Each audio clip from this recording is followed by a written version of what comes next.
Thank you for tuning in to Film Frenzy, where we give you the unfiltered review on movies of all kinds. I'm your film enthusiast, Jay Masai. Uncle Swag's film buff. Yeah, and today we're going to go into Air, 2023 film. Now, this was directed by Ben Affleck, written by Alex Convery, and produced by a slew of people, including Ben Affleck, Matt Damon, Peter Gruber, Jason Bateman, and a host of others. The movie stars Matt Damon, Ben Affleck, Jason Bateman, Marlon Wayans, Chris Tucker, Viola Davis, Chris Messina, and a host of others. Distributed by Amazon Studios, Warner Brothers Pictures. It's 112 minutes. What can I say? Where can we begin? Other than this movie starts off with a 1980s bang.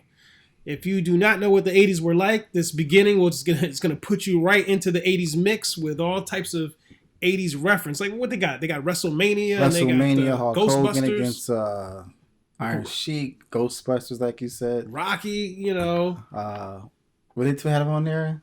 The Walkman cassette tapes. Yeah, they had a couple of. They had a lot of stuff on there. They footwear from that era, athletes from that era. I mean, it just has everything to put you right smack dab in like the early 80s. Kareem Abdul-Jabbar, Lakers Showtime, just everything to kind of put you smack dab in that era.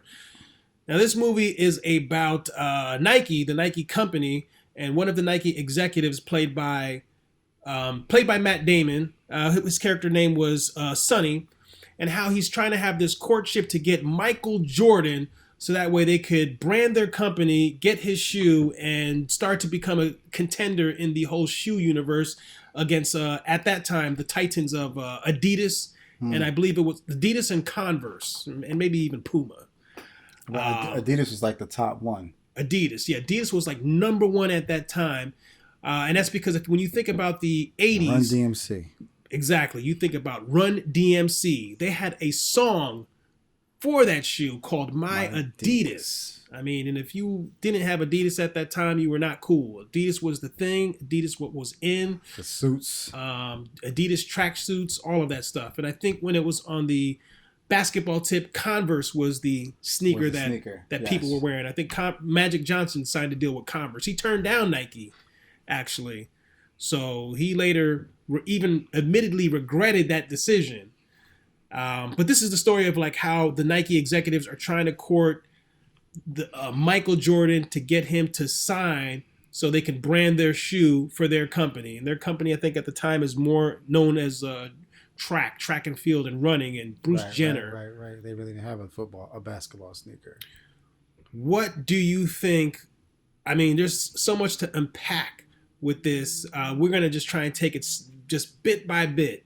I want to take one character.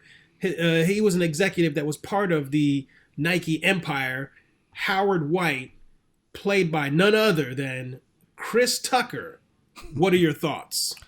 Chris Tucker came a long way playing this role. He was vice president. Yeah. He was more like a preacher, though. Or was he more like a reverend?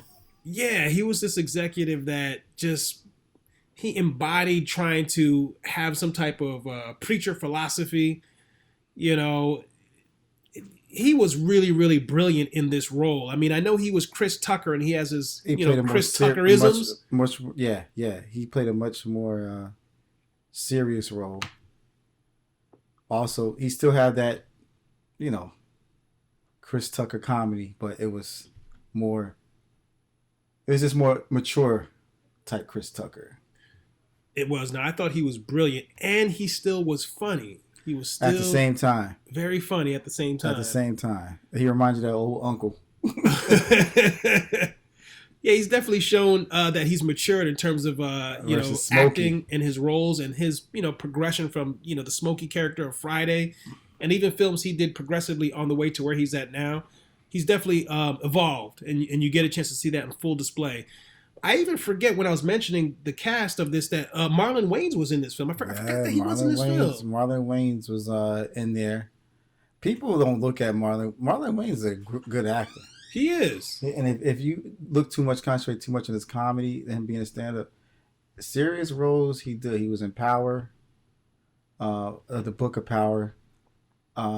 This role, he's played a lot of. He's got like a villain side to him too, on a couple of stuff. Yeah. But this one he played real good. You can see his maturity. And he's trying to be taken more as a serious actor than just a white chicks and stuff like, you know what I mean? Yeah. It's like he's trying to show the mature side of him. Like, hey, I just don't do that. You got to have more to yourself than just making people laugh. You got to have that serious talk with yourself. Definitely got to be able to have. We got to do some different shit here because we're getting older. We can't always make people laugh. Let me show another side. He's 50. He's 50. Yeah. God damn. Welcome. Exactly. Yeah. He's been in the game for a minute, and no, you're right. You definitely have to have a good number of dramatic films under your belt. Right. But no, he was really good in this, and he had like a smaller role in this. It wasn't like he had a big role. He had a smaller bit role in this film, but that smaller role impacted. Yeah, it definitely was. It was definitely necessary as a part of this film. Now, this film was originally slated for streaming only release on Amazon Prime. They did release it theatrically. And it had strong results following test screenings, but they did then immediately put it back onto streaming for Amazon. I don't know the exact specific window, but it felt like it was really only in the theater for I want to say like 2 or 3 weeks or something like that. But it did its thing because I don't remember seeing the trailer for it. I seen a couple of trailers for it, not a lot, but a few trailers for it. It was out in March. Release date was out in March. Yeah, the focus and lore about it was really more so on the fact that they're trying to get Jordan to be part of the Nike brand. He wasn't a number 1 draft pick. He was a number 1 draft pick. He just was an unknown player. And remember how they said they didn't really know exactly where to put him, but it was Sonny that saw him and said, "This is the guy. Yeah, this is the guy." What was the closing deal to get him to do the sneaker named after him? Well, it was amazing because Sonny saw Jordan's potential when probably a lot of people did not see just ignored when he was in college. The fact that he was cool, calm, and collected and taking the biggest shot of his life, although seemed like it was nothing to him. This film had captured all of the little nuances of probably what it was like during that time period of when they were trying to get Jordan. To me, it captured everything perfectly, from the music to the transitions to the clothes, the cars, everything that took place in that time frame. If you want to know what the 80s is like, that's the 80s. That is the 80s 100%. Pure 80s. They just didn't show his face. Even the tracksuits that Phil Knight wore by Ben Affleck. The loud-ass colored tracksuits. Gee, and that wig he was wearing. Oh, man. But Ben Affleck is a good actor, good director. What do you think about Ben Affleck's directing? He directed this piece. Ben Affleck he's a juggernaut. Like we was talking earlier. Argo, this movie. He's very detailed. And I think he likes to keep people that he works with around him that's used to him. Matt Damon. He got Chris Tucker in there. Marlon Wayans. It's just a whole slew of talent. And he doesn't have a problem like, I don't have to play the number 1 guy. I'm going to direct, but I'm going to play this guy, Phil, whoever it is, and I'm just going to sit in the back. You guys do this. He's not selfish. And the fact to sit back and watch what's going on and watch his friends and stuff. He's always directed great movies. The Town, Argo, the list goes on and on. Just the stuff. Gone Baby Gone. Gone Baby Gone. Just the stuff that he does is real good. But I like this one. He's definitely someone who picks his projects very carefully. Researches. I think he researches. He vets the projects that he works on, and him and Matt Damon actually have a company together, Artists Equity. Right. Where and this is, I believe, one of their first projects out of that partnership. Well, really? Yes. And so, they had another project that they were doing with Jennifer Lopez that got stopped because of the writer's strike. But, these guys are very dynamic talent that really do thought-provoking work. I want to see more from him. And I think we are going to see more from them. I mean, when you think about a movie career, a Hollywood movie career, These guys are in the middle of their career. They got way more stuff to do and tell and whatnot. Especially when you think of actors like, or filmmakers, I should say at this point, like Clint Eastwood. Clint Eastwood has been doing it for decades. Now these guys have been just starting to do it together, but like, I can see them making more. This is a good movie. Viola Davis. This is good, yeah. Viola Davis is just they picked the right one for that. There's her acting. Her and Angela Bassett, I would say, neck and neck with each other. Well, let's dive into it. Viola Davis. How did you feel with her role as Dolores Jordan, Michael Jordan's mother? Speak on it. She researched that role. She had something because she played that mother that was interested in not just getting her son a one-time deal, but we're gonna make some. She's a businesswoman. Oh yeah. And you know Viola Davis, any role that she plays, she embodies every last bit of it, from Woman King to being in a Marvel movie. Just you hate her, you don't like her, but you do like her. And this was another one that she just. I don't think she gets enough. How do you say, accolades for the stuff that she does. Well, you know what? I think I recently seen her speak out on her credentials, and I don't think it's the fact that she don't get her props. I think what she said is she don't get her pay. You're talking about a woman that's got an Oscar, that's got a Tony, and that's got an Emmy. She is a triple threat and has won 3 out of those top-notch prizes in those respective spheres, but you don't get the pay. You got to pay that woman. Pay Viola Davis. She bodied that role, and she bodies every role she plays in. Quite honestly, she you're right. Her and Angela Bassett are just like they're the gold standard. Yes. Of acting for black actresses. Absolutely. And just actress in general. Yeah. I can't think of no one that's. You have some other people, but Viola Davis, watching her in Fences, watching her in The Woman King, and watching her in Doubt, that movie Doubt. Anything with her. Yeah, she's incredible, and she paid her dues. And what do you think about Matt Damon? I said it time and time again. I feel like Matt Damon, for me, he really started to jump on my radar when I seen The Talented Mr. Ripley. When I saw him in that, I was like, okay, let me start to follow this guy. He was creepy in that movie. He was, and he was good in Saving Private Ryan, but like... Wasn't that his first real role, Saving Private Ryan? His first major studio role, yeah. And even in, Good Will Hunting. But, I think Good Will Hunting was more of an extension of like who they were in terms of Bostonians. Right. If I'm not mistaken. But no, Matt Damon is a world-class actor. You know what I mean? He's done so much work. He directs too, right? Yeah, that I'm not certain of. He's probably directed a few things here and there, but his acting is definitely there.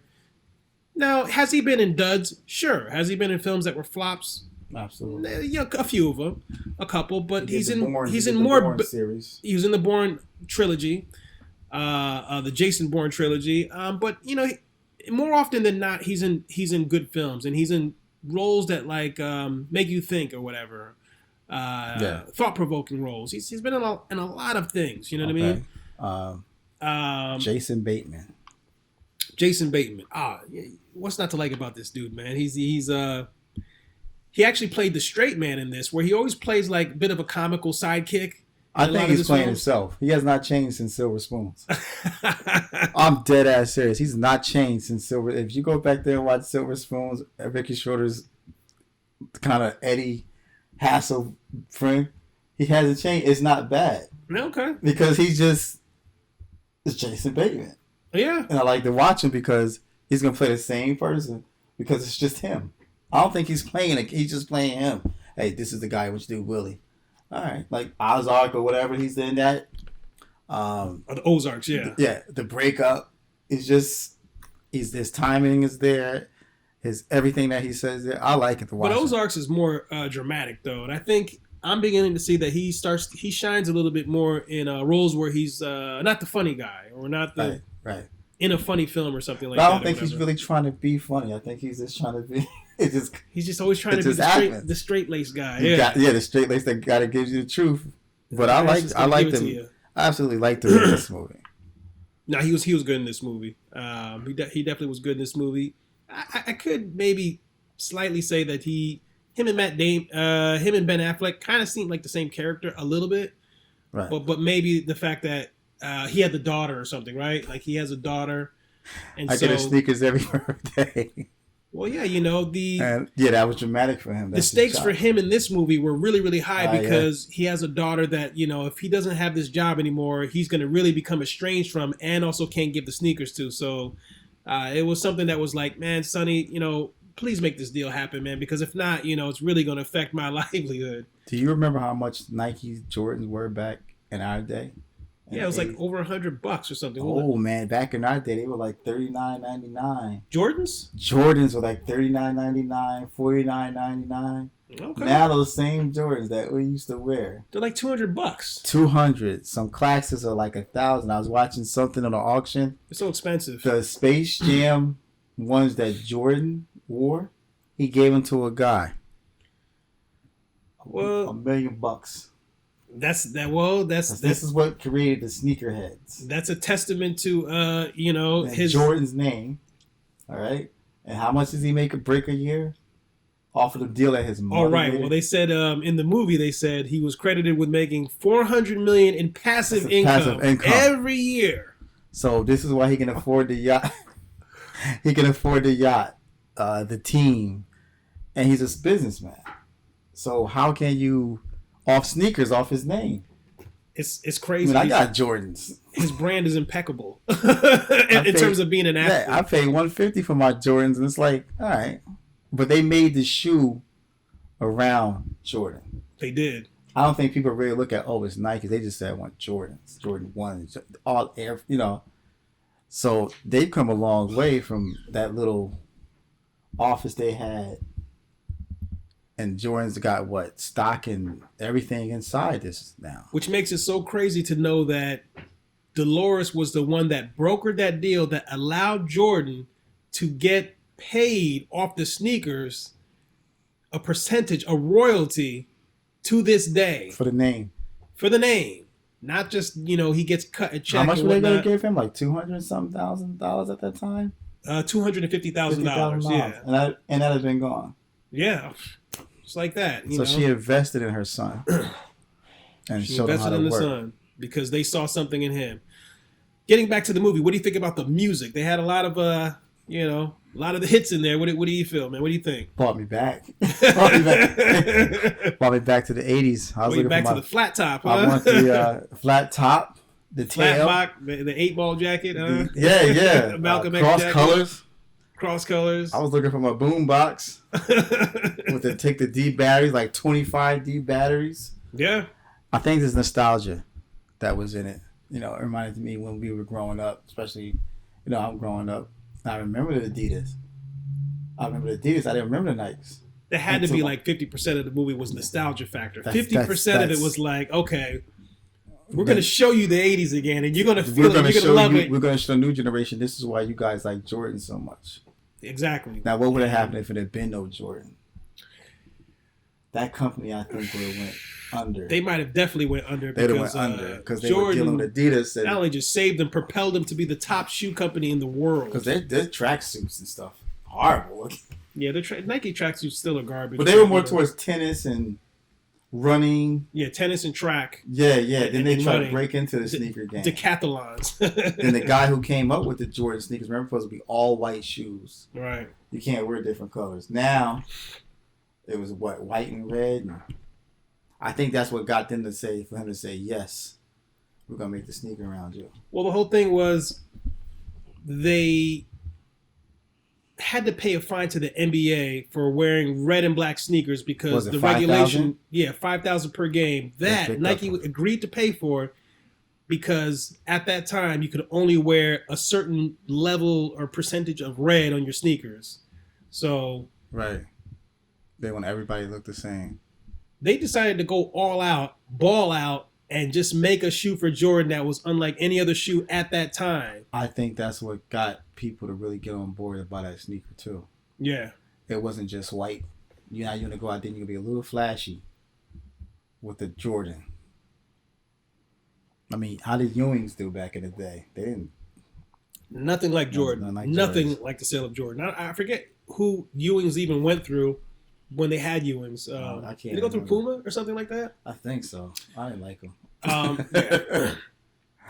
Well, the movie overall as a whole, what did you feel about, like, the drama, the comedy, the elements?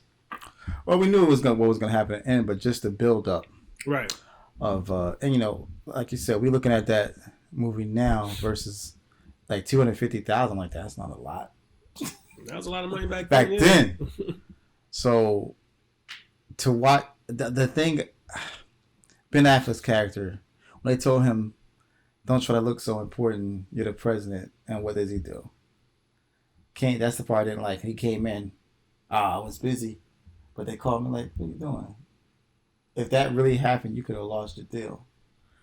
But the whole movie entirely, it told the story of what we got before us today, and who Jordan is.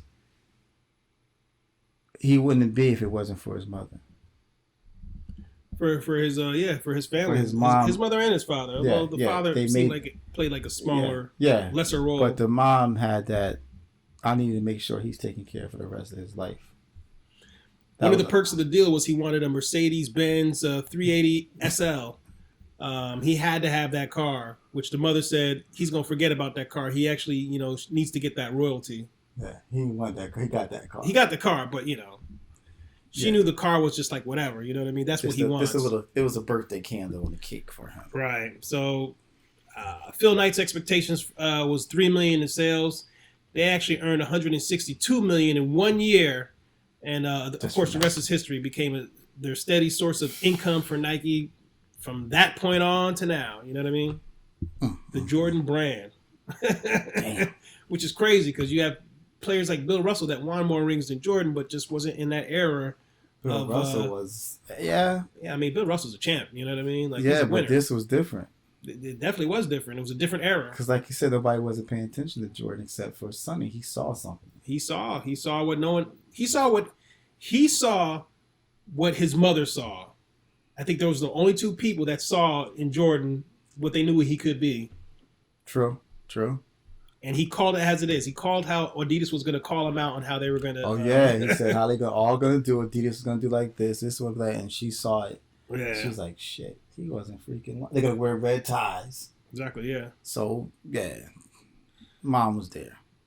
Mom's definitely was there. She had his back. He got the bread. And the rest is history. All right. Well, let's go ahead and wrap it up and say, what would you give this film? How many bags of popcorn, my man? I'll give it 4. Yeah? I'll give it 4. Just the fact that the story, but now you've seen little parts of the story. And it wasn't about Jordan. It was about Nike, the company. Jordan had a big, big part. Michael Jordan took them from the bottom to like, this is it. And like I said, now you see Nike's just Jordans particular. People just want Jordans. The more this man's legacy is going to live way after he's dead. It's going to still continue with getting the retros. But, it's a great story. I think I'll go one step above you and give it a 4.5 bags of popcorn because I thought it was that good. Yeah. It definitely was. The acting was dynamic. Music was on point. Transitions were there. Yes. Very good dramatic scenes. I wouldn't say it's a perfect film, but I said it's damn near close. I could watch it a couple of times. And I could definitely watch it again and probably get more out of it as well, too. Just aside from nostalgia factor. So Yes. 4.5 bags of popcorn. Matt Damon, Ben Affleck, y'all did y'all thing. Y'all made a great film that probably will influence other people to make probably other good, interesting biopics on athletes and companies. And I look to see what else that they will create and what others will create as they maybe probably were inspired by it. Absolutely. Yeah. You think they'll make Adidas? An Adidas one? Well, I don't know. It depends. It would depend on like who the athlete is or what they're, I don't know what it's about. They probably go after Run DMC, but I think they already did that. Run DMC? They were more for the culture. That would be interesting for the hip hop culture, yeah. The hip hop culture. Especially since hip hop is in its 50th year anniversary. Yes. So I could see it, maybe, possibly. What would be interesting to me, although he wasn't as big in terms of a shoe brand as Jordan was for Nike, but it'd be interesting if they did a biopic on Kobe and what he did for Adidas in terms of his, Mamba sneakers and whatnot or whatever. That'd be pretty cool to see. But, again, he didn't have the same impact that Jordan had with Nike. That's just, I don't think anyone's had an impact on a shoe like Michael Jordan. So the designer, too, the designer that made that shoe. Yeah. Who were thinking about that. He said, I already got a design. I've just been waiting to try it. I got it. Let me do it. Did he name it Jordan, right? They named it Air Jordan. Air Jordan. Air Jordans. Oh, because it was named Air something before. Yeah. I can't think of the name. It was Air something? Air Nike. It was Air something. I can't remember the name. You might be right about that. They were trying to think of what to call it or whatever. They named it Air Jordan, though, I think, based off the Air Soul technology or whatever they were talking about. Was that before he started doing dunking? No, later on down the road, they added the Jordan. Maybe. Possibly. When he was flying in the air. Oh, with That's what they called leg Air split? Jordan. They called it. I think that took place after the slam dunk competition. Yes. All-Star break. Yeah. That became more of his signature outline or whatever. But yeah, I mean, in terms of a basketball career, Jordan did the damn thing, but everyone knew he was a second coming, you know what I mean? Or at least Sonny saw it, and they went all in, and Sonny was watching the players. It paid off. he was willing to stake his job on it, so yeah. Did he become vice president or something, or he retired? Something happened. It was in the end credits of what happened to him. Yeah, like the there was a bunch of stuff, but yeah, he definitely got his just due for picking that one as the right pick. Yeah. So props. Any event, that's it for us here at Film Frenzy. Be sure to check us out. Subscribe to us on YouTube.